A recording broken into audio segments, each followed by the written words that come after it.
All right, now more on my one-on-one sit-down with New York Senator, former presidential candidate, and First Lady Hillary Clinton. We talked about if Senator Barack Obama was sitting on his lead and who was the first to warn about Fannie and Freddie. But first, what she thinks about which party was really responsible for the financial crisis. Many people would argue that the Democrats are to blame for the mortgage mess that we find ourselves in, because Barney Frank and Chris Dodd were behind the wheel when some of this was all happening and the Fannie and Freddie situation got out of control. You know, I really think that is a stretch. I think that certainly both parties over a number of years, if you could have do-overs, would be doing things over.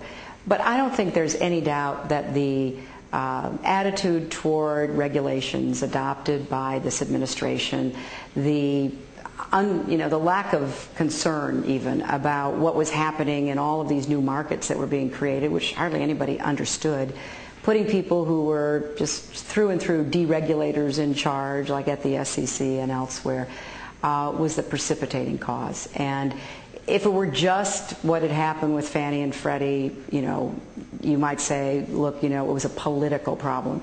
But it was both a governmental and a market-based problem. And unfortunately, we're going to pay a big price trying to clean it up, which I think we will do. But we haven't had the kind of leadership from the administration. I started talking about the mortgage crisis nearly 2 years ago. So did John McCain. And, well, I don't remember John talking about it, but I remember... He warned about Fannie and Freddie. Well, but when I was talking about it, it was in the present, talking about what was going on right then in the mortgage markets. And I remember the administration says it's contained, we don't need to worry about it. So I think that rather than looking back, we should look forward. And, Barack Obama has much better ideas about what we're going to do to pull ourselves out of this. And yet some would argue that he can basically capitalize with the polls right now in the economy by not doing much, because many people will point a finger of blame at the last 8 years of the Bush administration.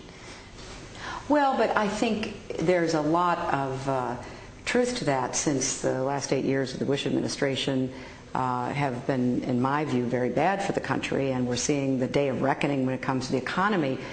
So he could certainly have just ridden that out, but that's not what he's done. I mean, he's come forward with very specific ideas.